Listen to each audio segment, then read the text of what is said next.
Yo, Boom. it's your boy, South 3706. This is the Urban Nation Report, the unofficial Falcon podcast of Falcons Twitter. I think it's the first time I've ever messed it up. We have our illustrious host, the leader of this motley crew, Lethal Saint, and the bearded legend, giant, resident Georgia football sports expert, hashtag Go Dogs, Daniel Mahoney. What's good, y'all? Go dogs. Yeah, go dogs. No, no, Woof, no, no, woof, Yes, no, woof. Lethal is Go, a newly no. go minted dogs. UGA fan, super fan actually. She was I'm a at all the super games. She fan. has all the merch. All of it. She's like the female version of Demario Falcon on Twitter. She's like everywhere. We just don't have pictures, but she's like the legit, super fan for the Bulldogs. Congratulations on the championship. Thank Hopefully, you. there's a couple of future Falcons on that squad that we can put on the team, keeping it Yes. red and black.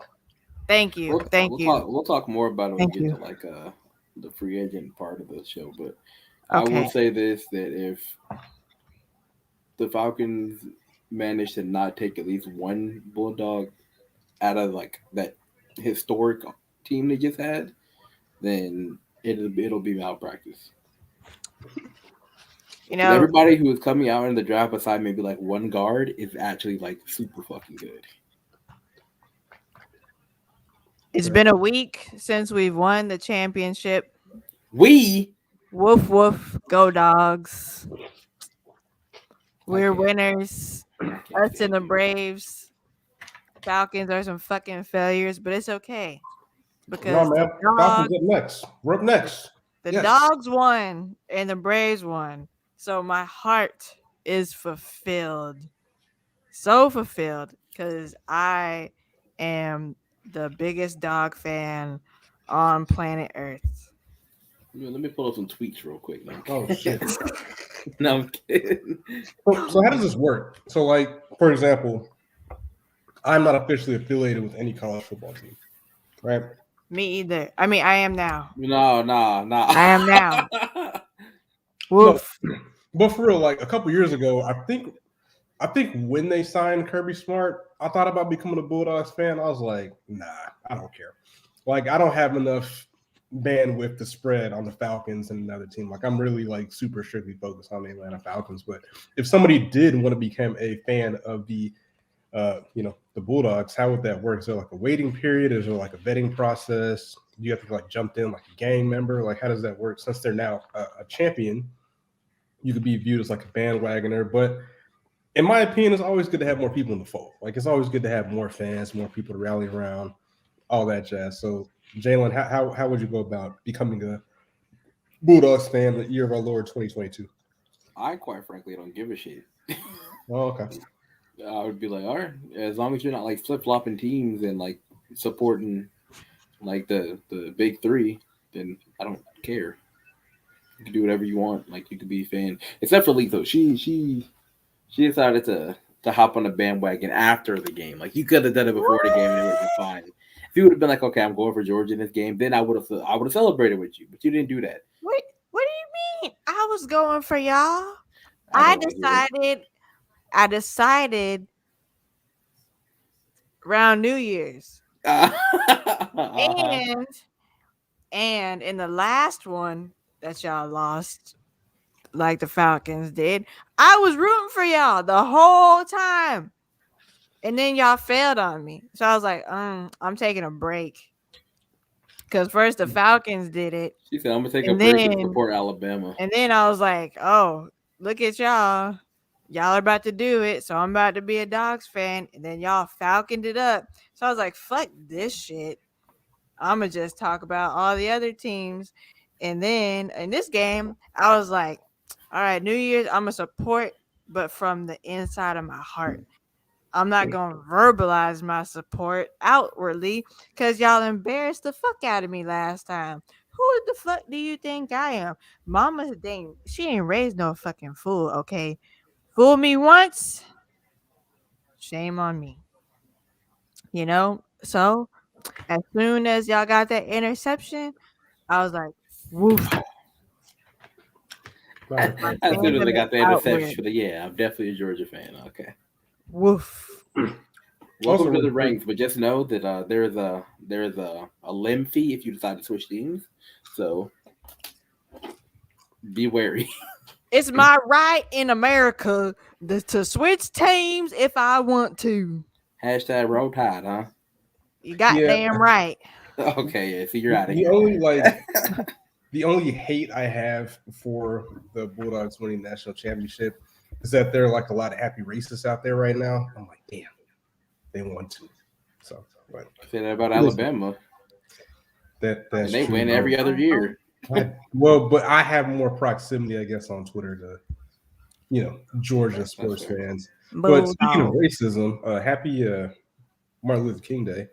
Shout out to all the companies and corporations, including the NFL, who only employs one black coach at the moment, who pretty much is at the standard of being like one of the greatest coaches in probably NFL history, definitely in the league, never having a losing season, winning a Super Bowl, making it to the playoffs with a quarterback who can't throw the ball literally more than like 5 yards.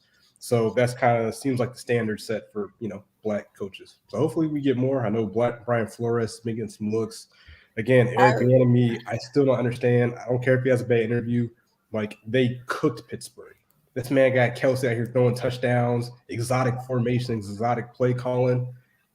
You can do things with that. So I hope he gets another opportunity to be a head guy out here. So I think his best bet is probably just to start in college for maybe a year or two to like show people that it's his offense, and then they'll probably be like, okay, well, this guy is actually good. Maybe we'll give him some looks. Well, that's what I think. Because at this point, it might be cooked. Like, well, I hate that he has to do that when there's other people just by sheer proximity to Sean McVay, they're getting looks. You know what I mean? Like, well, Sean McVay had like outwardly spoken like good, and those people are not black. So facts. Oh, you gotta catch that, Akers. Also, speaking of Ben Roethlisberger, big rape. Hashtag big rape. That is insane. That guy. Hashtag, speaking of him, I saw a tweet that was like Ben Roethlisberger is what everybody thinks Matt Ryan is. I'm like, no, that's what we're trying not to get to. Like, that's literally what we don't want to happen. Because first of all, if Matt Ryan is over here throwing the ball hard as hell to get 6 yards, he's already throwing the ball hard as hell to get 15. If he's throwing the ball hard as hell to get 6 yards, I will personally drive to Flowery Branch myself and sign the contract to get him out of here. So, after seeing some of those stats, I was gonna hit the group chat and ask you, like, what happens if in week 7 that's what we're looking at? You know what I mean? Like, it would be kind of tragic because it could happen, But if that happens, then 1, Arthur Smith is screwed. 2, they'll keep playing with him because he knows the offense and he knows what he's doing. It won't matter. I mean, that could put us in the Bryce Young sweepstakes. CJ Stroud is probably better, but I'm not like what I saw in the national championship game. He's pretty cool, calm, and collective. Even without his top guys, he still seemed to be pretty. He's extremely good. Yeah, he's extremely good. Like there will be no slander from him. Like, he was the one reason why I was scared against Alabama. Period. Because great quarterbacks, and we had fucking Stetson Bennett out there. So, you got future mayor of Athens, future mayor of Wendy's. I feel like he probably comes from money, so he probably won't have to do that. He's like the 5th, right? Say that again? He's like Stetson Bennett the 5th or something like that, or probably. I don't fucking know. Yeah, he's probably got money, but anywho, to the Falcons. We never got to talk about the end of the season, the game that had the potential to keep us in the playoffs. If a couple things, no, we were out by that point. I'm sorry, it was an opportunity to kick the Saints out of the playoffs if some other things happened. We didn't do our part. We lost that game. And this goes to kind of the effect with me with Arthur Smith. I could be viewed as being very pessimistic, very negative. Like, essentially, that was like a playoff game for the Falcons, right? And we've seen this before. as well when we played San Francisco, which essentially should have been a playoff game for us to kind of keep us in the running for things. And it doesn't seem like at certain times of the season we're prepared to play. Right? So the final score for the people that just look at the box scores, it's a lot closer than it actually was. It was 30-20. And this is after their second string quarterback, who was their defunct starting quarterback, which is weird because he's the highest paid quarterback on the team. Tyson Hill got hurt very early in the game. And I tweeted out, like, yo, if Tyson's out, it might be tough sledding for them because they're back with Trevor Siemian. Trevor Siemian comes in and, like, almost immediately throws a touchdown. Fucking them up. I was It like, wasn't even close. I was like, fam, these guys are on their third quarterback because Jameis Winston was hurt. I think before the game we were supposed to play him. Tyson Hill went down, and now we're at Trevor Siemian, who proceeded to cook us. And it's one of those things. It's like, fam, I get it. We don't have the greatest talent on this team. We have zero pass rush.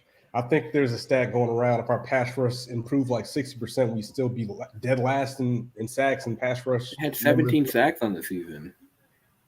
Yes, that is embarrassing. Like, J.J. Watt had like, 22 and a half or something like that by himself? T.J. Watt had 22 and a half by himself. Ooh. Yeah. T.J. had 22 and a half by himself. Like, it's embarrassing. Myles Garrett had 20. Jesus Christ. But yeah, I get it. We're devoid of talent, but we can't get cooked by the third string quarterback. That can't happen. That's unacceptable. They can for me. I enjoyed it. Well, yeah, I forgot you're the sicko out here with the hashtag the agenda. But you sick bastard. That was like, I'll be honest. Once I knew that like the lowest they could pick was like, I don't know, 10. I was like, I hope they win because like it's 2 spots, it's whatever. But then I was just like, somebody was like, no, well they could actually pick like 15 if they win. Like a whole bunch of other stuff happened. So I was like, hold on, they gotta lose this. Yeah. And I also called it at the beginning of the season that was gonna happen because they do it every year. They split, and they always beat each other at each other's home. So it happened like that again.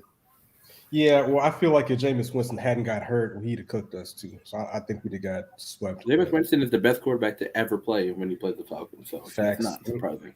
It's hilarious too because, like, I guess in the preseason there's some workouts of him looking really, I guess, goofy to people that don't train and stuff. And I'm like, they're trying to flame him up on the timeline, which I get that's what people do, fans of opposing teams, the rivalries or whatever. But I'm like, fam, like he low key, not even low key, he cooks us when he plays. He's like plays at Hall of Fame level when he plays the Falcons. He might have one of the most embarrassing plays in Falcons history as a fan on that infamous play where he like spun out of tackles, broke tackles. I'm like, bro, come on, dog. It's fucking Jameis Winston.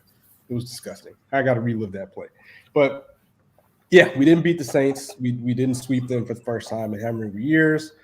We couldn't even win the petty battle, right?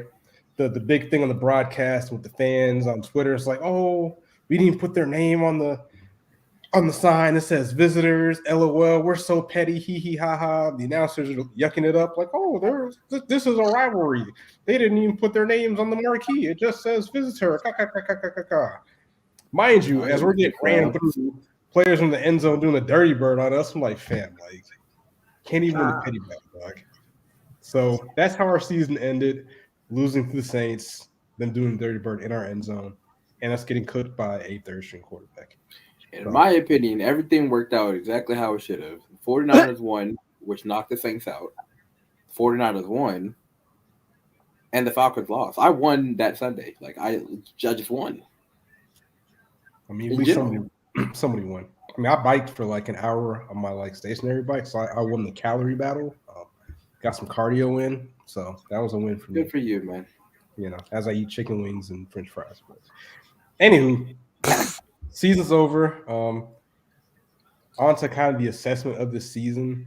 There's been a range of people's emotions and their assessments.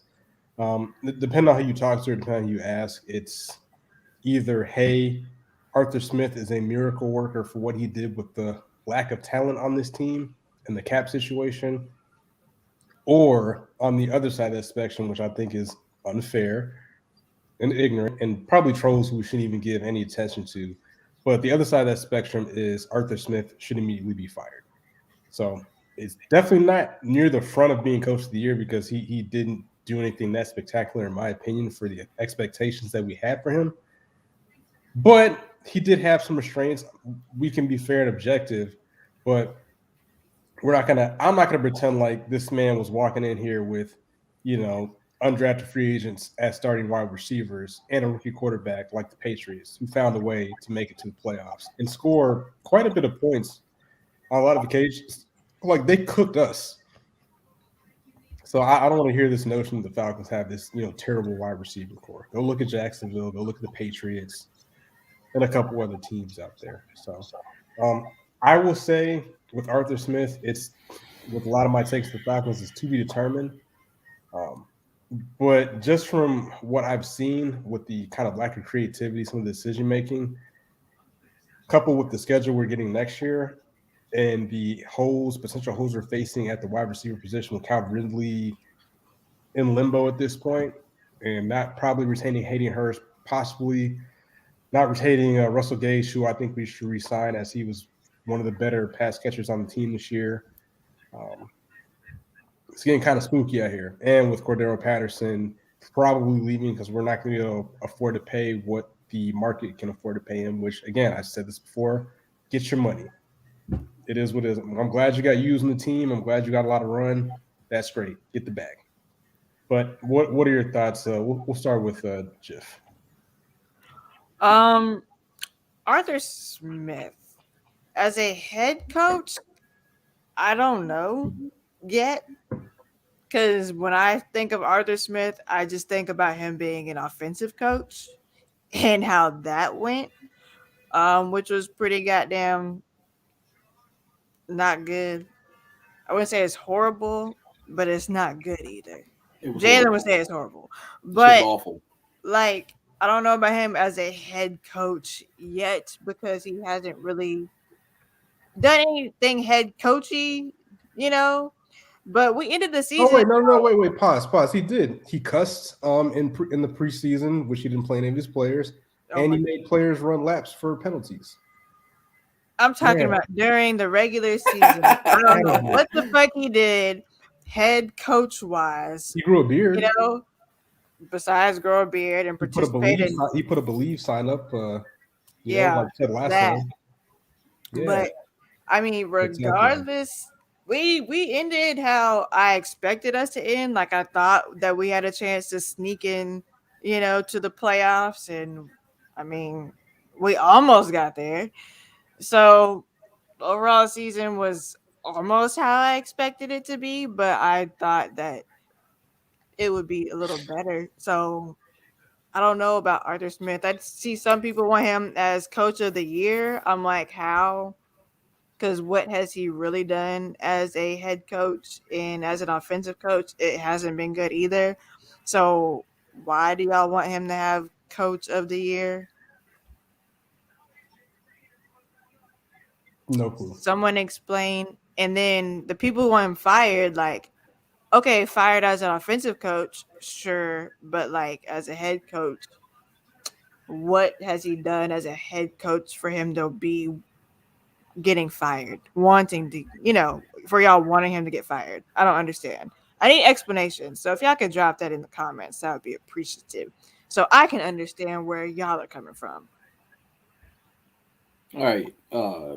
Usually on the head coach, usually when they're the coach and they're specializing in something and that unit sucks, people want them to be fired for obvious reasons. They suck. Especially with, oh my god. Anyways, and that Cardinals pack is going up. Oh my god. But usually when they suck like that, then everybody's gonna root for them to be fired, which I can't blame them for it. I would give him on the wait and see train with him as a head coach because it takes years for the culture to be rebuilt or whatever the fuck they're saying with it, but because I don't think he made any smart decisions in the game, time management wise. I don't think he made smart personnel decisions. Like if he has partial control of the roster, or if they don't have any control of the roster at all, then that's something completely different.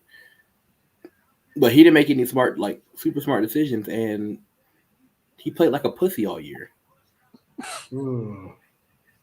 Talk to Like, me. go. You better say something. I want him fired as an OC, yes. As a head coach, that's where I'm like, because they're So, like fired overall, and I'm like, wait a minute. so when you say fire him as a OC, I mean we What would didn't leave really him get of to his see duties? we didn't get to see the other guy do anything. So like that would be going into the season with another unknown. But I mean, it can't be worse. Maybe. It can't look, you misused almost all of your players. Like Hayden Hurst nowhere to be found. You know what I'm saying? And then when he is somewhere to Took be me 10 found, weeks. it's in the Saints this last game. You know, Looking mad weirdly, explosive.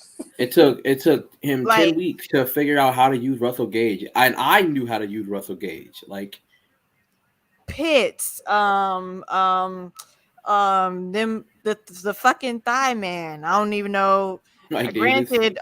Granted, our fucking O line was trash, but I'm like, it's not working with him going up the middle. So what are we doing? Why aren't we fucking adjusting? Like all your talent, you keep misusing as an OC. So yes, I mean I could literally press X, square, Y, in the fucking circle, picking a play, and get better results than fucking this guy. CP, no, they used CP was just a fucking unicorn. That like you ran CP into the fucking ground. Like his knees, like I need to look at the cartilage on his knees. I need the fucking X-ray, MRI, because I know that shit's gone. Like I know half of that shit is gone, if not most of it by now. Yeah. So I mean, again, and we've had this conversation before. That the other talking point, they're out here pushing P, which is propaganda, to the fan base. The idea that again Arthur Smith unlocked Cordero Patterson. Now we're probably not going to be able to pay him. And my low key, snarky, I guess could be considered trolling is if you unlock Cordero Patterson, do it again with the younger player or another free agent. Since you unlocked the players on your roster.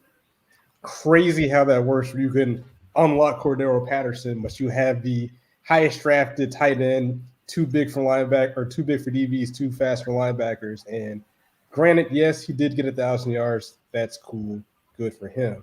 However, a lot of times, sometimes, the majority of the time, when we kind of needed him or when it counted, or times in the red zones, he was kind of nowhere to be found. Not all on him. A lot of it was probably play calling and play designing and just not being creative. But you can't tell me that you unlocked CP, which you didn't, but you can't figure out a way to get the highest drafted tight end of all time more than one touchdown. Or the tight end that you have as tight end 2 on your roster. Like, why is Lee Smith getting more targets and catches than Hayden Hurst? Why is no shade to Olamide, because I think he's a very solid like wide receiver 4/5. But like, why is he getting the bulk of the targets when you have these people on your team?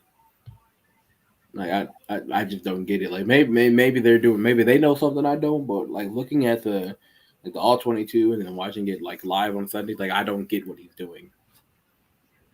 And that's not a whole. Oh, he doesn't have his players kind of thing, because that's what everybody keeps saying. He doesn't have his players, but like if you're a good OC, you're going to figure out how to use every player that you have. You don't have that problem with Shanahan. You don't have that problem with McVay. You don't have that problem with literally all the good Kansas City. You don't have that problem. Well, an even more recent example of that is what I brought up earlier with the Saints. The Saints were on their third quarterback, cooking us, right? Mm-hmm. Imagine if the Falcons had to go to our third quarterback. And we saw how that looked against, was it the Dallas game or the Patriots game, right? We threw 3 straight interceptions. fam, and we talk about the Falcons wide. Who are the Saints wide receivers? They're missing their top guy. I don't know They're who any missing of the grocery store attendants and fucking car washers. So like, and that's where coaching matters, right? Again, if we had to start again with Josh Rosen, just go ahead and pack it up. Like I'm not watching that shit. But again, I'll watch it just for the hilarity of it. But they're losing by 70. I think I would probably rather play Halo, but yeah, and that's where the whole notion of talent versus coaching comes into play. If you're and again, we're comparing him to one of the better play callers, which is Sean Payton or whatever, and then you know what's going on for other squads as far as like Sean McVay. But that's the difference between having a good play caller taking advantage of what you have versus somebody who was sold as a good play caller. Again, I know we have our deficiencies, but when you have I'm not even using that excuse because some of the deficiencies could have been addressed in free agency. And for what? Wow, he threw another pick. Yeah, I don't want to hear it. Like I understand what you're saying. I just don't want to hear it because the Titans look the exact same, and Arthur Smith is on like this team, and they look the exact same. The Titans have not moved an inch. Their defense got better, and their offense has stayed pretty much the same. They had Julio out for half the season. AJ Brown was out half the season. Derrick Henry was out half the season, and they look the same. Yeah. And so we got to look at that, man. And I know the rosy-colored Falcons analysis people, podcasters, media personalities, media people. Again, you have to be positive because, again, at the end of the day, you have to sell a product to the fans, get them in the seats, which is understandable. However, that's how you set them up for failure when reality hits when we're playing, you know, Baltimore next year. Lamar Jackson has scored his fourth rushing touchdown on us, and we're just like, what's going on?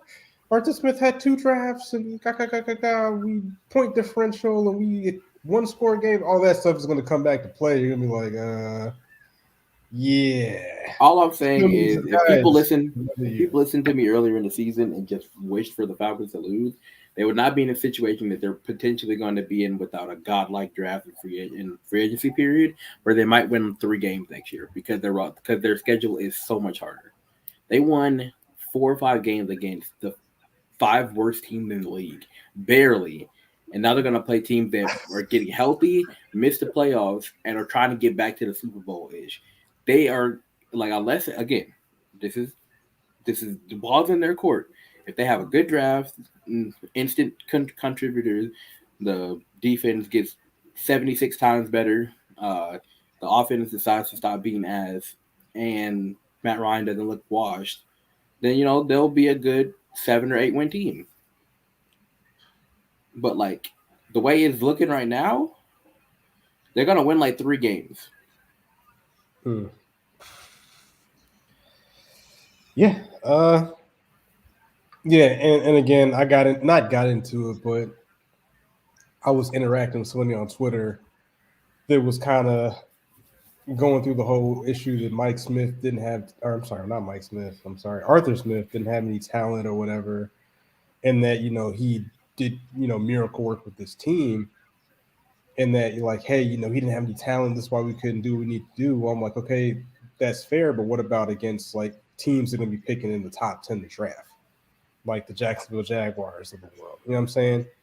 And only person who did miracle work on this team was Dean Pease, and the unit was still bad. Yeah, but I guess his argument was like, oh, well, we won those games, right? I'm like, fam, we shouldn't be in a dogfight with the Giants. I also need people to understand the way probability and the way the NFL works. Forever, luck requires a lot of luck to win every game. Like in general, like they got super lucky when they won the games they won this year. They also got very super unlucky when they lost the games that they lost last year. Like as much as you want to blame that on coaching and whatever and blah blah blah, like whatever you want to say. And I keep seeing people say this. Like soft zone this, soft zone that. Like people, y'all don't understand what you're talking about. There's no such thing as really as a soft zone unless you're playing prevent. It's just zone. And like again, this is why I think they're gonna win like so little because they won every game they won by 1 score. So like that usually flips. I next can run season. real quick. New York Giants, 17-14. Again, we shouldn't be in a dogfight with the Giants. It was a late New game York field Jets goal. with the rookie quarterback, 27-20. The Miami Dolphins, where Tua Tagovailoa literally threw the game away himself. Like he literally lost that game himself, 30-28. The Saints against a backup quarterback, 27-25. The Jacksonville Jaguars, who have the number 1 overall pick in the draft for like the 15th time, 21-14. The Panthers, who are in disarray, 29-21. The Detroit Lions, who we barely won that game 20-16. And people were like, oh, yeah, we won. No, fam. We low key, we got lucky. Like it is what it is. Like you can look at it however you want it, whatever makes you feel good, but reality is gonna set in, and it's gonna be sad for a lot of people. A lot of people are gonna be very like surprised next year. But hopefully we're proven wrong. I would love to be proven wrong, but from what I've seen this season, and like you said as well, a lot is gonna have to change as far as hitting like Barry Bond home runs in the draft free agency, and then developing these second year guys that we're getting back next year. Speaking of next year, let's talk about Calvin Ridley and his prospects on the team. Are you sure you want to do this? Because that's like a controversial topic, Dun, man. People might get Because Ah, I've maintained. fuck it. spreading propaganda and that we don't know anything and that we shouldn't speculate, even though the sports media is like ran by speculation every single minute of the day. But go ahead, Jamie. Let's see what you got. I'm saying I've maintained since like I don't know since he. I would say I hope he's like doing well and all that other shit. But I've been speculating since like week like the 5th or 6th week that he was out. I was like, yeah, he's not coming back to the team. Like, period. I don't think he wants to play here anymore. Like, I think that's just how that works at this point. And I don't blame him, to be honest. Like, I don't blame him at all. Me either. The most annoying of y'all out there is the people that keep saying, "Oh, if Ridley was on the team, we would have made the playoffs." They were like 1-5 when him playing. They sucked. We sucked. We were gonna suck regardless, even if he was on the team. The You may have coach, put up like 3 more points, but you're not winning the Dallas game. You're not winning the Patriots game. You're not winning any of those games. They suck. yeah, and the play calling was so booty, it wouldn't have mattered anyway. And our OL is so shitty, it wouldn't have mattered. Like, I don't know what the fuck is wrong with y'all. Ridley's probably not coming back. Y'all need to get over it. Whether it's mental health reasons or he don't care to be a Falcon anymore reasons, that's his motherfucking prerogative, and y'all just need to get the fuck over it. It is what it is. You gotta move the fuck on. Like, It's funny because one part of that narrative that I keep hearing, which again makes me chuckle, is that they're saying that it may be in both parties' best interest for him to get a fresh start. And I'm like, No, it's in only no way, shape, form is it good for us for him to get a fresh start. Like, because they need him. I'm like, how they is should it? be on their knees begging this man, like, fam, we will hire whoever you want, whatever offense you want to run. We need you on this team. Talking about it would be beneficial for both. No, absolutely not. Is he going around like ripping chairs out of the stadium or something, and that's why it's beneficial? Like for us, Are like you getting like a no, top 3 pick? Is that why it's beneficial? Like, because like yellow. I don't see it. We getting 3 first rounds for the next 3 years Getting all the for Eagles him. picks or something. Like, what are we doing Like, here? what's beneficial for us? Let us know. Let us know something, since apparently it's beneficial for us to let him go. They're losing their best wide receiver and the only person who can consistently separate. Even then, he can't catch the ball because he doesn't catch contested passes, and that's all Arthur Smith schemes up. So, I mean, yeah, Mark, it's the cap space thing. They have 27 people in the roster, and they have $13 million. So, like, I was saying before we went live, they could offer everybody in the world $1 million, and they still wouldn't have enough cap space to fill out the roster. So even with that, too, everybody now is kind of fixated. They're like, "Oh yeah, run us that first round pick for Calvin Ridley." I'm like, Good luck. I was talking with Aaron about it, and he was talking. He directed me to something he said earlier, and I was like, I would hope the Falcons would be like trying to call the Philly and try to get one of those first round picks, maybe the latest one. yeah, But then it was like there's no point in them doing that because they're trying to be a run exactly. first team, and also they could just draft a wide receiver and they'd have him under Yeah. contract for 5 years. So So like your best bet, like they can, but they'd have to like fleece somebody. Your best bet is to hope you get like a mid second round pick, same way you got a Julio one, or you get a third and like another pick in the future. it was like what I was saying earlier is that the Eagles low key would be the best situation because at the very least, they can have Jalen Hurts vouch for him. You know what I mean? That's not gonna happen like any other team in the league. Like I've heard reports that GMs are saying like he's good, but they didn't say which GM said that. That could have been Terry Fontenot trying to sell his man, like, oh yeah, he's good. Yeah, put that report out there. Spread the word that he's still a first round talent. Like, hell no. Like you'd be a fool to get the Falcons a first round pick for that guy. And not saying it's not a talent thing, it's just again, it's one of those unknowns. It's one of those things like in basketball, like they have no leverage anymore. Facts. Yeah, that's what I okay, yeah. That's what I was getting at too. Yeah, there's really no incentive for anybody to give us what we want. We're kind of at the mercy of what other This is all teams. speculation, of course, because if he doesn't Yeah, want out, then like obviously none of this fucking matters.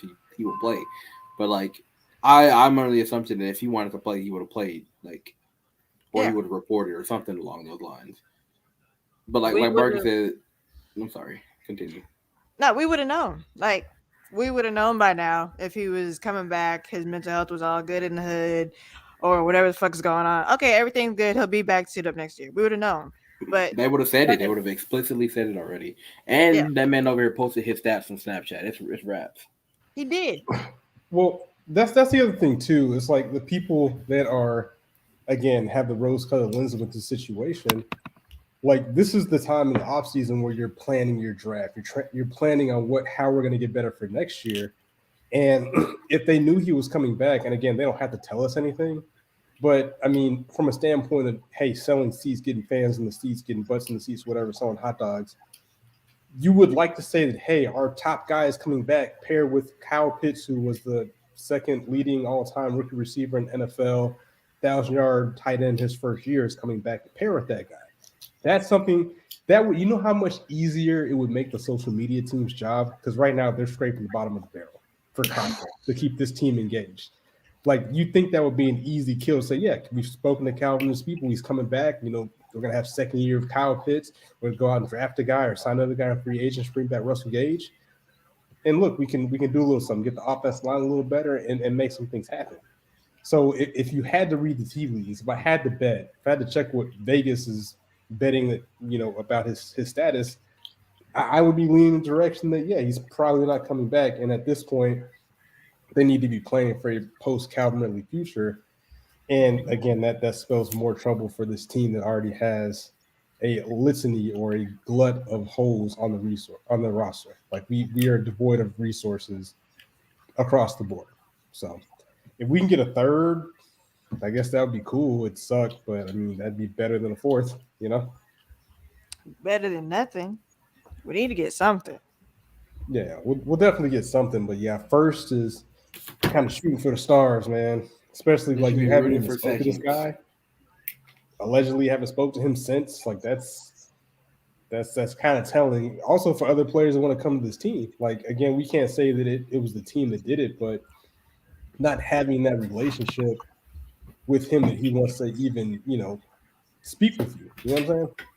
Yeah. Like, that could be viewed as problematic Oh, for outside of sure. the league. So Very that's, problematic. Because people have asked on Twitter, like before, they've been like, what's up with players wanting to leave? Like your top talent wanting to leave your organization. They're like, someone needs to look into that. And I was like, you know what? You might have a point. No point, because that's what, like, that'll be like the third or fourth player. Yeah, look, Max ass was supposed to retire, and he was like, "Oh, I'm gonna go be with Shanahan." Never He was mind. Like, what? literally like, yeah, I'm gonna retire here because but that'll be it. And then they signed all these people, and he was like, yeah, you know what? How about I don't? Yeah. So Yeah. Mac, Julio, now Ridley. Okay, so wait a minute. Is this becoming a trend? Because I who's wouldn't be gonna be surprised next? if Dion is like that. Debo was like that too. Yeah, like Hmm. I, so. I want to get to him later too. Um, but yeah, it is interesting. The other spin that I'm hearing, I think we spoke about this before. They're putting on the Julio trade is that the Falcons, did a great job trading Julio, and I'm like, well, They didn't have a a choice. he didn't want But to be there. hello. Like he didn't want to be here. And if you were to say they did a great job, like I think, damn, my phone is COVID. If they were to do a good Damn, job, it would the have been spice. trading him like 2 years ago, right, or 2 or 3 years ago, versus now. Like It the would have been spin that they're literally putting after on the this, 2018 season when he had like 1,300 yards and missed like the yeah, last couple of games. That would have been like because you probably would have got a first for him at that point. Got a lot. You probably would have got a first and then like maybe like a fifth or some shit later. yeah. So the idea that we won that trade, because I'm pretty sure that whatever we use with him is not going to equal what we lost. I mean, maybe we'll get lucky and it will. But yeah, that's all spin, man. Like he didn't want to be here. So there's He won. Congratulations to Julio, by the way. Like he got everything he fucking wanted. Literally, like, He got yeah, out. He got paid, and they're winning. He and they don't fucking need to, and won.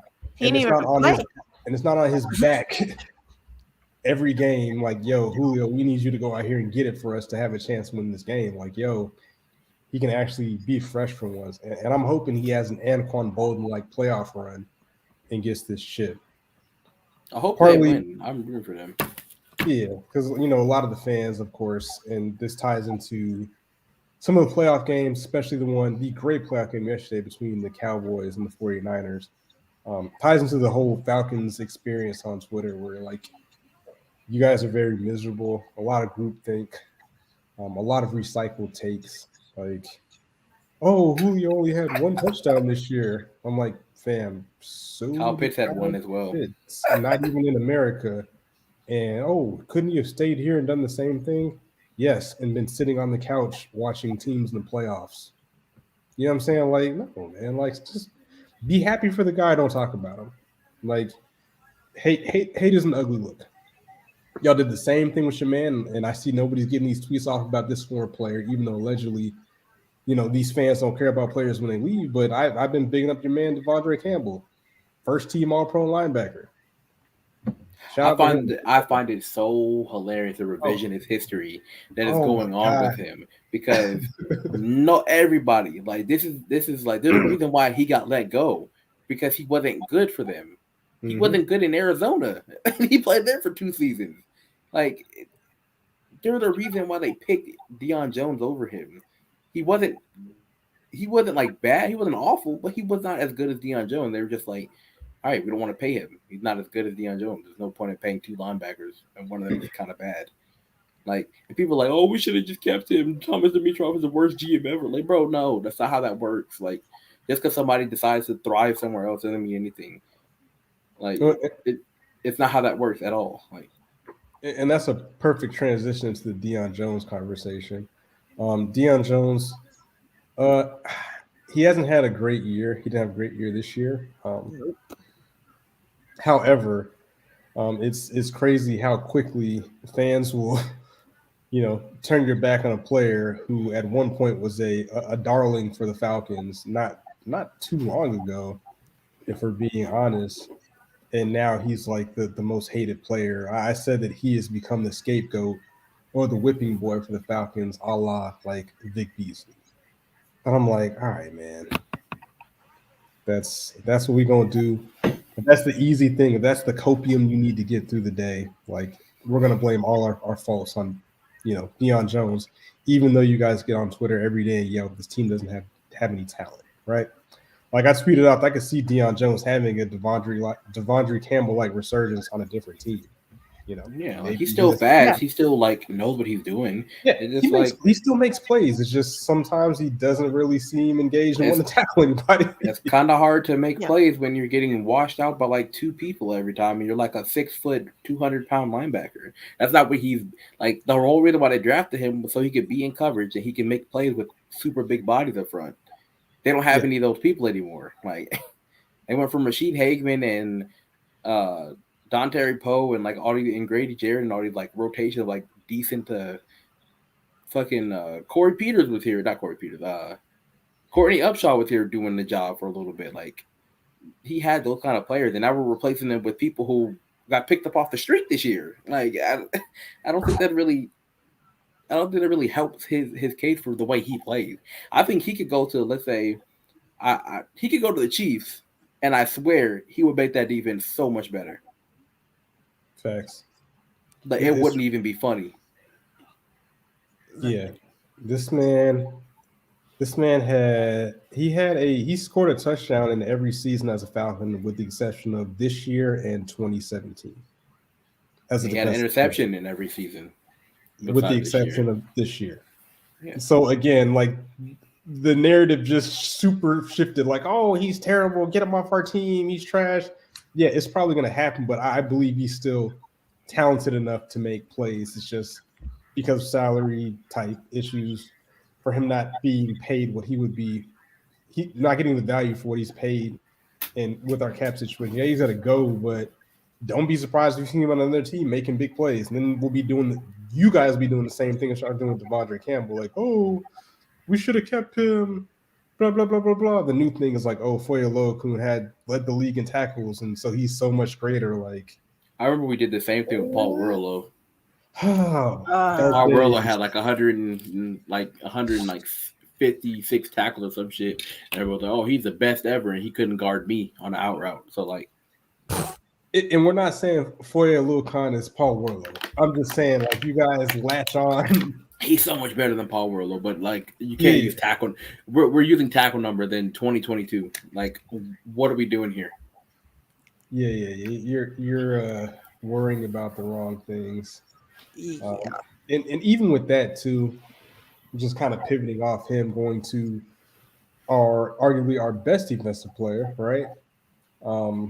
AJ Terrell. Sorry, I'm looking at this moon. That's not arguable at this point. Like Grady Jarrett is fucking phenomenal, but I think AJ is just better at this point, which is fine.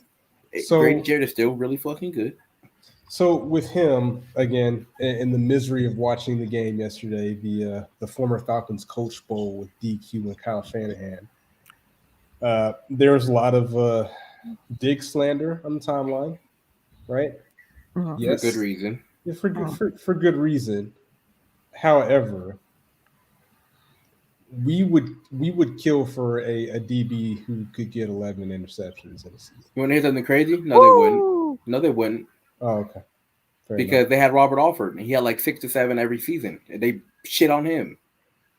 It's not our fault. And they do the same shit. PIs. And they do the same shit. Would you rather get a PI or a touchdown every 2 plays? Exactly. Yeah. Exactly. He kept getting PIs. So but he plays the exact same way, and he's so much more fundamentally sound than Trevon Diggs, and that's fine because he was a wide receiver. He just turned into corner like 2 years ago, but like they would not kill for something like that because they had it and they shit on that. Well, yeah, it's quickly how fans forget that Robert Alford, had things gone a different way, would have had one of the greatest memorable plays. He would have been Super Bowl MVP. I think it would have been a battle between him and Julio. No, he would have been Super Bowl MVP. Okay, he would have MVP. If things went slightly different, he had a pick 6, another interception, and 3 pass breakups. Okay, well, fair enough. It wouldn't have been close. So even with the game yesterday, for y'all who watched it, they were, I saw the memes and videos of them, like cooking up Diggs, and of course slandering Dan Quinn's defense, even though that defense gave their team multiple opportunities to win that game. Right at the end of the game, they got 2 stops, they got that pick, but with the way that Diggs plays, even though he gave all those yards, had he have gotten a pick late in that game, all is forgiven, right? And that's kind of why he's there. Like it's boom or bust. You take the good with the bad, right? So I'm sure those 11 interceptions helped them get to where they are now. So that's one of those things you have to just live with, which, again, I don't think he was the reason they lost that game. I know he gave up some plays, but there was some game management stuff that went into that. They lost the game because Dakota was ass. Yeah. As simple as that. They lost the game because Dakota was not good enough. Because Jimmy G gave them the game 3 times, and they did not want it. Well, some people were saying it was Mike McCarthy is a very conservative play. They don't know what they're talking about because he's not the play caller. Oh yeah, your boy Kellen Moore is the play caller. Moore. Okay, fair enough. So like every time he does, it's just like the thing with the Falcons. Every time something good happens, it's always on the person that you like, and it's never the person that you don't like. It's how it happened with the Falcons under DQ. Like it was always because of this person, not because it is. Y'all don't understand what these coaches do or what their job is. Well, yeah, especially yesterday, I saw a tweet that somebody tweeted out, and I would have to assume it was in regards to the whole sequence with Dak Prescott running the extremely long quarterback run with like 10 seconds left in the game. Somebody tweeted out like, players on Dan Quinn's team never know the rules of the game. I'm like, fam. He's a DC. He's a DC, dog. Like, you know what I'm saying? Like, they just attach these narratives to just whatever makes them feel good. And it just, and the worst thing about Twitter is it's almost like Falcons Twitter is almost like an echo chamber like Facebook is, depending on what pockets you're in. Because, like, people will put out these bad takes and then, like, their other crazy minions will retweet it and they'll give them all kinds of accolades. And I'm like, fam, you're making the Twitter experience worse. Like, no, that's a stupid take. You sound stupid. Yeah, I'm at the point now where I'm just like muting all Falcons Twitter because I just can't. Like, I can't deal, man. You guys are a bit much at times, man. I just need to lock in on what's really real because it's very, very concerning at how some of you guys think. And I get it. Some of you guys are trolling. Some of you guys do it for attention, but like, go get a girlfriend or a boyfriend if you need attention or something like that. Like, get a dog, get a cat. You know what I'm saying? Like, don't put your bad take. You need attention. 100% get a dog because they are needy as hell. It's just people don't know what they're talking about half the time. This is going to be the common theme. People don't know what they're talking about. And they're going to spew it like they do know what they're talking about. And I'm not going to say I know what I'm talking about all the time because obviously sometimes I don't. But nobody knows everything. But I know a fair bit about what the hell I'm talking about. Otherwise, I don't say it. Yeah. And again, I'm not going to argue with some people because, like, again, I'm not really super into the analysis stuff, which I think kind of muddies the game as far as like evaluating stuff because a lot of people look at numbers and stats, which don't always tell the whole story. It just kind of tells you can measure with numbers, which is cool. There's value in that, but like just kind of seeing things. You need both. Numbers without context are just numbers, and context without numbers is just guesses. Well, yeah, now in this era, and again, I'm not knocking nobody's hustle. Do what makes you happy. But it's like everybody now is like an analysis. Everybody's breaking down film, and that's cool. It's just some people get to the point where they believe because they do something, right? Like they put in their, I guess, quote unquote, 10,000 hours makes them a more valid source than others. It's like, no, you're not. Y'all aren't always right because of like these factors. Just because you did this, just because you have, this following or this platform doesn't mean you're right all the time. It's okay to be wrong. Like, that's my biggest thing. You can be wrong. That's how we learn. That's how we get better. Like, I'm wrong a decent amount of time. But I usually don't try to say stuff. I'm never wrong. I don't know what you're talking about. Unless I'm 100% right, because it's just like we have too much technology not to be right about stuff. Like, you can literally Google something. Like, somebody said something about Roddy White, I think we were laughing about. I was like, fam, that is not even how this went down at all. Oh, no, man. Hold on. Let me see if I could go find that. Yeah, you know what I'm talking about. I was like, no, that's not how this worked, dog. Like, people just live in their own. I remember world. Somebody was like, it was a tweet where it's like, Julio's not even as good as Roddy White. He's not as good as this person. And I'm like, bro, because somebody was backlashing about Julio being like the best player in the franchise or whatever, which is true. He 100% is. And they were like, "Oh no, he's not even better than Roddy White as a Falcon. He's not as great as Roddy White as a Falcon. He's not as great as Tony Gonzalez as a Falcon." I'm just like, "Oh my god, what are we doing here?" Yeah, they're going kind of hard. Yeah, like again, I am an elitist. I am a Twitter Blue user, and I have a folder because that's one of the cool things with Twitter Blue you can do. You can make like individual folders in your bookmarks. I have a folder that is titled "Timeline Falcons Takes," where I harvest all of you guys' bad takes. I just save them and I look at them and I laugh, and then sometimes I retweet them after certain things happen. But it's incredible some of the things that some of you guys tweet out, like with your chest. Like I'm just like, fam, what are we doing, man? Yes, Twitter Blue is P.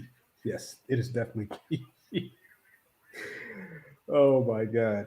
Like remember, I think 2 years ago where somebody posted that picture of like all the first round talent that we acquired. It was last year. Oh, that was last year. Oh god. Yes. Well, somebody's already made that again. I'm like, guys, we've already been down this road before, dog, with a bunch of players that were probably not going to draft or get a free agent. I see a free agent from the Packers and the Colts. You talking about the Allen Lazard and the I know exactly what you're talking about. It was Allen Lazard, Cordell, Kyle Pitts, Ridley, and then like two other random people. Nah, well, yeah, Ridley's not on here. They got Russell Gage on here, so it's Okay.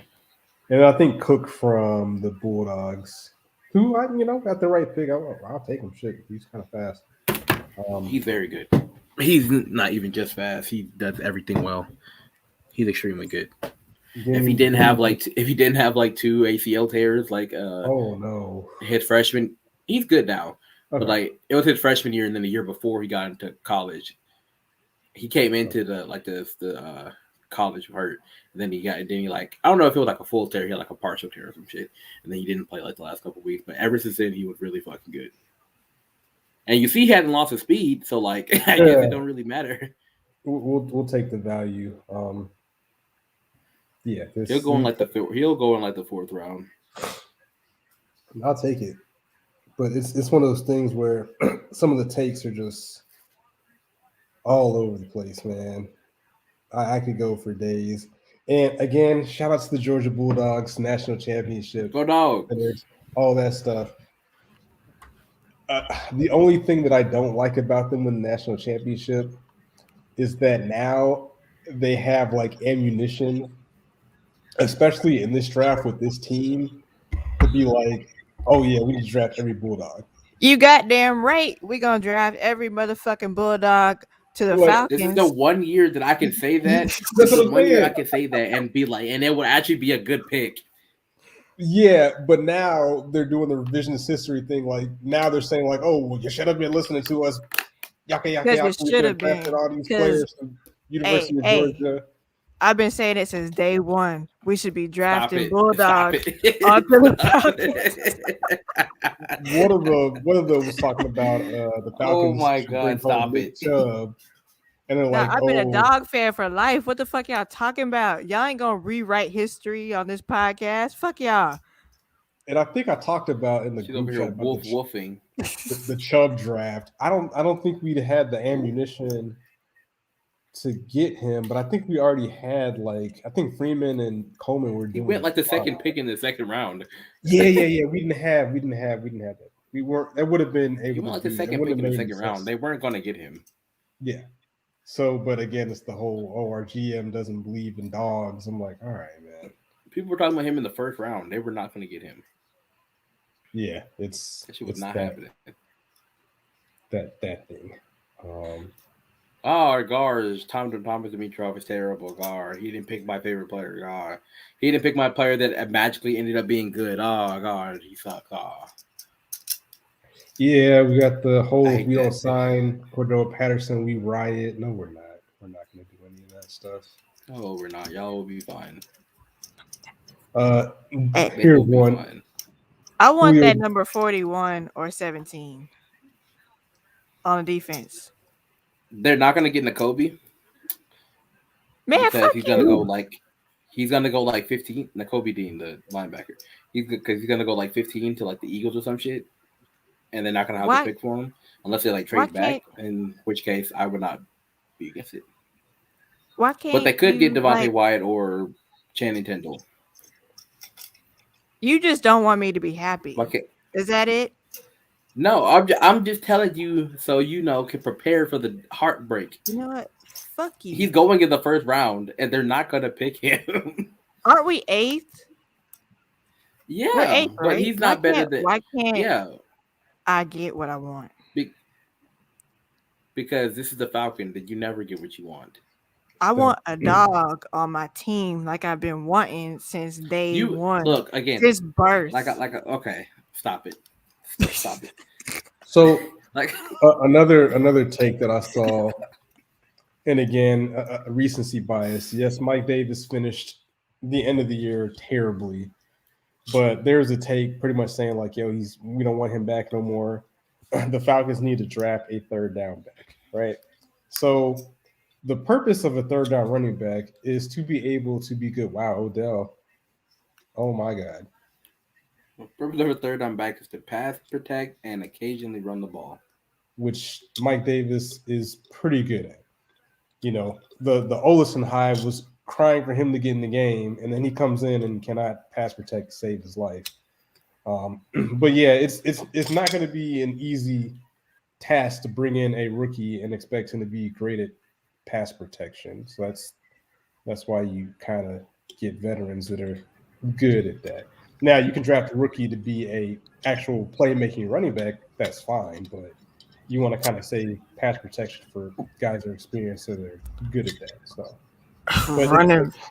it's that hot takey, emotional post game. He had 2 fumbles type deal. Like, let's just act a fool. But I do think he'll end up. I don't know if he'll end up being on the team next year because Mike he's making like Davis? 3.5.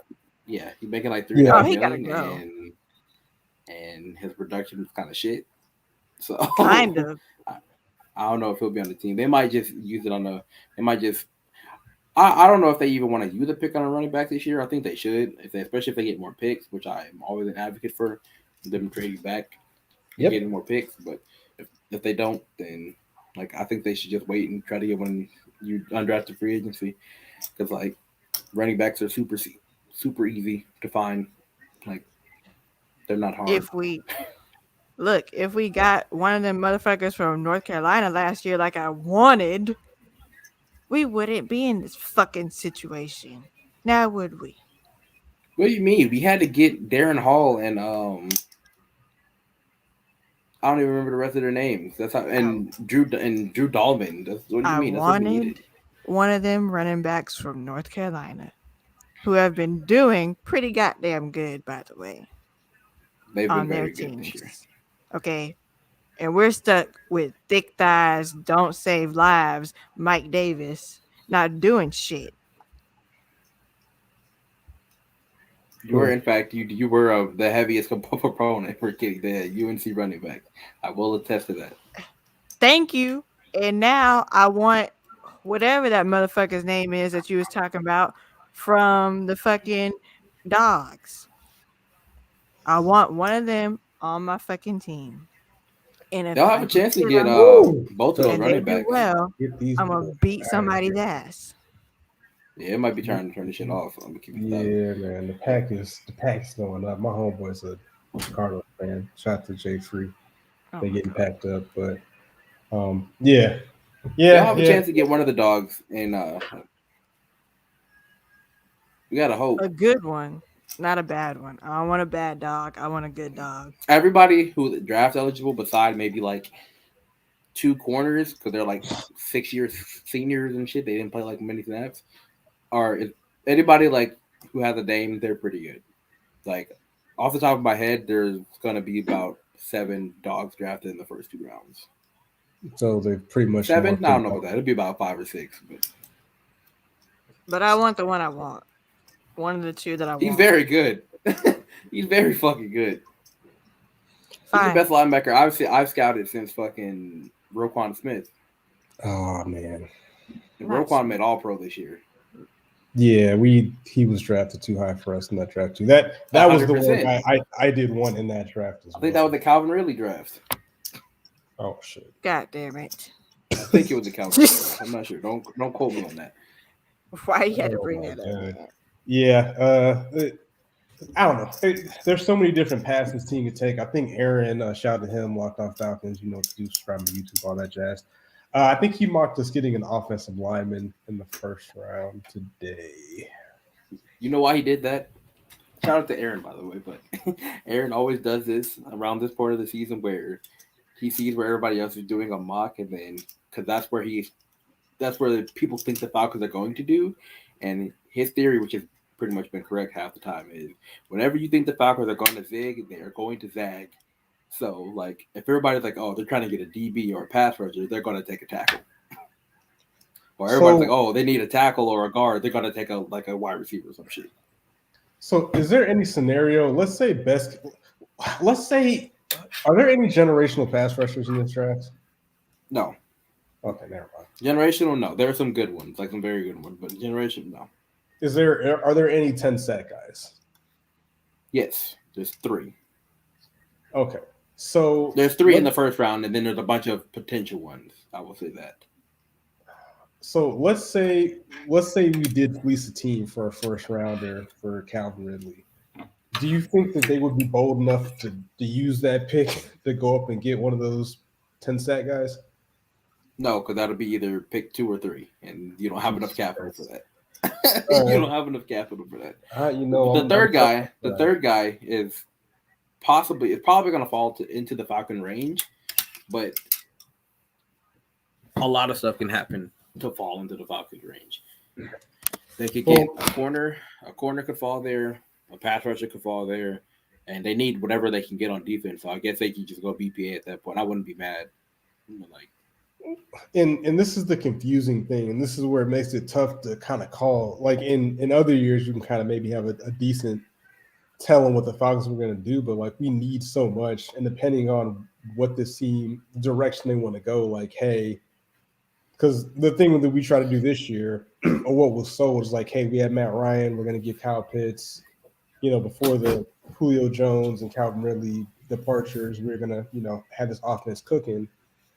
So there could be a scenario where they kind of go back to that well again, which if they do, I'm going to have a lot of questions, man. Because, again, we can't keep looking at like, if we get Matt Ryan some help or some more protection. They're fucked because they're already – because unless we'll see. Like Aaron had said when he was on the show the last time, whatever they do with Matt Ryan this offseason will tell you all you need to know about what they're trying to do. If they extend him, then they're tying their bandwagon to Matt Ryan for the rest of their tenure. If they don't extend him, then they're probably going to look for somebody else next year or this year. We both think they're going to try to draft one this year, which is either going to be awful or they'll be backups. Yeah. He was saying today on the podcast that they will most likely draft a guy because the value is going to be there at our pick in round 2 for one of these quarterbacks as a potential project or a backup when we're trash and get a top 10-5 pick for the 2023 draft. So, but yeah, man, I'm team trade back because we have so many weapons or so many deficiencies on the roster that fill in as many holes as you can. And then moving forward, again, we might be trash for a year or 2. But if you can show like, hey, there's a vision, there's a plan, we're not going to just keep trying to reload the offense. We're actually trying to build a competent roster. Then that would give me some hope. That would be like, all right, cool. These guys are, they're really trying to rebuild the roster, get as much talent infused into this team as possible. But like, again, kind of with last year, thinking one player is going to either make or break your draft is insane. Especially like looking at the 49ers, which again goes into the talent versus coaching thing. Because people will argue that they wasted that, what was it? He went 3rd overall for Thomas. Who? Nah, Trey. Why I call him Trey? Trey Lance. A lot of fans Oh, will argue if they wasted that pick on Trey Lance and they could have, got that dude, Jamar that Chase. dude We in could have gotten that pick. that dude in Shanahan's scheme is going to be an MVP caliber talent in like 3 years. Fuck you and Shanahan. Well, It's not and that, even just like it's just Jimmy G looks suitable in that scheme, and Jimmy G is awful. You know that we don't bring that I name up know, I on this know, I show. well, know. And uh, here you go, I'm bringing his big ass name up it's on this because it got goddamn brought show. up. It's well, because it got brought up. that man got taken to Suplex City. But nah, that's the thing. That's where the talent versus coaching comes in. Like them drafting a quarterback at 3 did not ruin their season. I mean, he played a little bit, but it wasn't like a hindrance to their season where, now they have a future plan, unlike, Atlanta, who does not really have a future plan when they drafted a tight end, who again, Kyle Pitts was great, but the impact that a quarterback is going to have versus any other player is numbers are not historic here or not. The impact's just not going to be there. They're And living that off would of vibes, man. Let them live off vibes. Yeah, vibes and L's. At least if you have a quarterback, that signals like, hey, and that still was strange to me, man, because like usually when you get a new, oh yeah, Kyler, no, when you get a new head coach GM combo, they want to get their guy, right? They don't want to be hitched to the old regime's quarterback, especially an Asian quarterback like Matt Ryan. And it's strange the whole notion like, yo, oh well, it doesn't matter. We don't have an O-line. Look what he did with the Bears, getting sacks. He was hamstrung by their terrible head coach Matt Nagy, who's now gone. So hopefully he flourishes next year. But Make a wish, kid. also too, like when you have a mobile quarterback, the line issue isn't as pressing because they can move around a little bit. And also you can do other things with play calling to kind of negate that as far as like RPOs or even design quarterback runs. And at the end of the day, you can make plays. Like he had an incredible play, one game on 4th down. He ran for like a 15-yard touchdown where he should have been sacked, but he broke some tackles. And that dude is super fast. Like I forget how fast that dude is. I think Justin we'll see Field. that. Yeah, I think we'll see That that man next is year. like 6'5", 230, running like a 4.4, like a low Yeah, 4.4. Like oh my god. and even if let's go back in the time machine because again, this argument's never going to go away until the It's end of not time. But until they both retire. It's never gonna go away. so imagine, okay, cool, you drafted me, since Matt Ryan. Oh, well, the line still sucks. Well, guess what? The line sucked anyway this year, right? It is what it is. We had Kyle Pitts. He got us 1,000 yards. We're still sitting at home. Like I The don't. line sucks, and then you guess what you do. Then your next pick is so much easier. You take the Yeah, tackle. yeah. So at least you have the guy waiting in the wings, and then you can start building around that new guy and show the fans, show the fans pretty much like, hey, you got a young quarterback. He has a lot of potential. He has a lot of talent. We're going to start building around this young guy. And as he's growing in the system, we're building the roster around him, and we can move forward. Versus we're kind of taking shots in the dark with a guy who's halfway into the twilight of his career with all these other holes in the roster. That kind of leaves you in the dark moving forward because you don't know what the direction of the team is. So that's just kind of my thoughts on like what could have been, what could have been. Like we've seen the flash of talents again. Falcons fans, every time there's an issue with Justin Fields or he takes a bunch of sacks or they're losing games, they want to just pin it directly on him and juxtapose him with Matt Ryan. Like, oh, well, look, they both had bad lines. Your guy said we should have drafted him. Like, yeah, Matt Ryan's not going to be around forever. That's kind of the point. So, and again, Falcons fans are Bulldogs fans too. Guess who's going to be coming out in the draft next year? Who Jalen and a lot of people may think is a better prospect than your man's.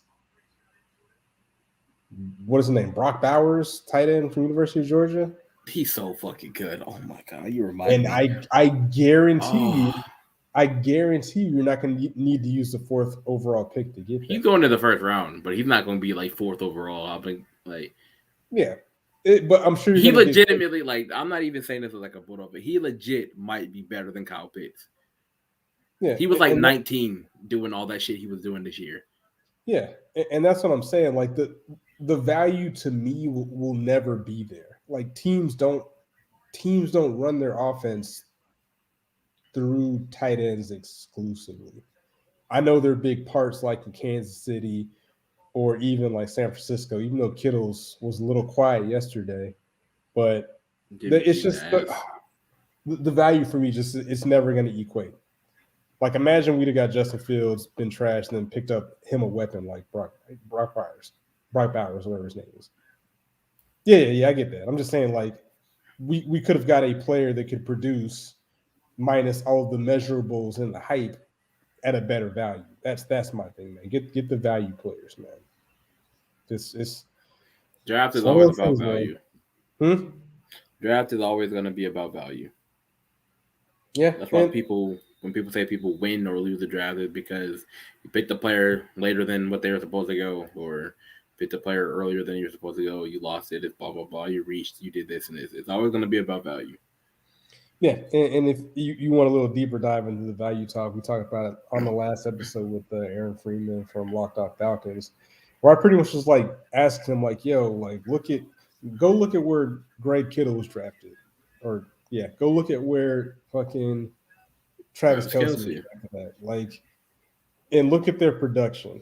Like you can get a guy." You can get one of those guys in like the third or fourth round. Darren Waller. It took him a little bit, but he still is one of those guys. And not expending, fourth overall pick capital when you have a roster that is built like a wet paper towel, according to most fans. So that's why I'm officially team trade back. We have too many holes to fill. Whatever draft pick we can get, if we can get more of them to fill in these holes, continue to build this roster for the next couple of years.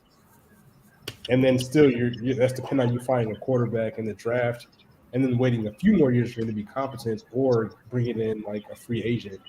But again, you'd have to put together a roster that a free agent wants to come in like, hey, these guys have the talent, they just need a quarterback, let's get it. So that's kind of like the best case scenarios, unless you hit on one of these second rounders, which is highly unlikely. So we'll see what happens. I see. Well, before we wrap it up, we've been doing this for a while now. We can do. I'm pretty sure we already did our thoughts on the season and make it stink. Jeez. Just does everybody agree with that? Yeah, some bullshit. Booty beefcakes, all that. And then we can just grade the coaching staff because the highest individually grade, or all together. We can do individually. I'll do individually because the only person who's getting like an A+ for me is the special teams coach. Because the special teams was actually good this year. Like, it was very good this year. Dean Pease will get like a B-. He did what he could.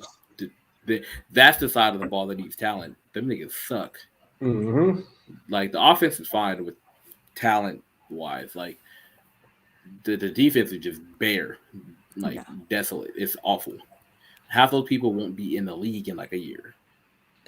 He gets a B for me. A solid. I give him a B- because he came into the media and started talking crazy, like he was doing some shit. Like, relax, brother. That's relax, old man. Because it was to D-Led. That's why. Yeah. Because fuck that. Everybody hates him. And then Arthur Smith gets like a C-. He's lucky I didn't give him an F. He gets a D for offensive coach only. Okay. He had a little stretch where he called up a couple of good players like every other game, and I was like, okay, well maybe there's something there. And then it'll be like 6 games where he didn't do shit. So he gets a C-. D for me. Breeze, what are you giving him for offensive coach only? I give him he the coach of the team. I'm not going if he wants to change it. He gets a great saying what I said. I guess he'll get a C, man. Like I see what happens. That's what he's getting from me because I gotta see something. And for real, like we was like that with Sark. We was like, yo, Sark, can you come in here wilding? Like you gotta go. It might have been. I think it was Cotter. I think it was like, yo, Cotter comes out here wilding, he gotta go. Like you can't be the OC. But low key, Cotter was better than him. So there's that. But anywho, appreciate you guys checking us out. You guys got any shout outs? Jalen, you go first. Shout out Aaron as usual. Obligatory. Hashtag go dogs. Shout out Josh. Shout out to. I think that's about it. Everybody else pissed me off on Twitter, so That's because everybody blocked you on Twitter. that is very true. The truth Um, shall set them free from the shackles of being blocked. whatever. Shout out to Jamel from Flag on the Play being in here in these streets. I know he's making a comeback or whatever. So y'all make sure y'all go fucking subscribe if I can fucking talk to this channel. Shout out to y'all niggas that keep listening to this show. We appreciate y'all. Don't be fucking looking at me like that. I'm tired. Who you telling? I slept like an hour last night. Whatever. Who the fuck else I want to shout out? Told you I got shadow boxed by a cat. It's over. Oh shit. Oh yeah. Shout out to y'all and shout out to all fucking Dog Nation. We won the fucking we're done here. championship. And I'm so happy for being a fucking winner because I've been waiting on this since the day I popped out onto this earth. Okay, I've been waiting for these Bulldogs to finally win something. And so, guess what? I'm a winner, baby. Braves won, Bulldogs won. I'm so satisfied in the bottom pits of my fucking heart. So, shout out to them. Chop on, go dogs. Yeah, go dogs and whatever else the fuck y'all say. Bleed red and black and sick 'em, whatever the fuck. You said y'all, so this is confirmation that you were not a fan. Shut the fuck up. Shout out to HBO for having two great shows on right now. Euphoria. HBO? What you watching? Porn? Euphoria or Basically. Euphoria low key Basically. pornography. And I'm pushing my Righteous Gemstones agenda. Please watch that show on HBO, starring Danny McBride. It is fucking hilarious. Oh, that show is actually fucking hilarious. I need to catch up. Eastbound and Down, you will love the Righteous Gemstones. This shit is. If you went to church, if you grew up going to church, you'll enjoy the show. Just kind of exposes like the scam. It's like a bunch of these mega church televangelists scamming pastors. It is ridiculous. But yes, definitely check that out. So that's who I'm shouting out. Plug for a company that does not sponsor us, but that's the dedication I have to HBO. So sponsor us, HBO. We will promote your pornography for money. And with that, we are out. Peace. Pushing P. That's what we're doing. Pushing P. Pornography. That's what we're doing here. Oh my god.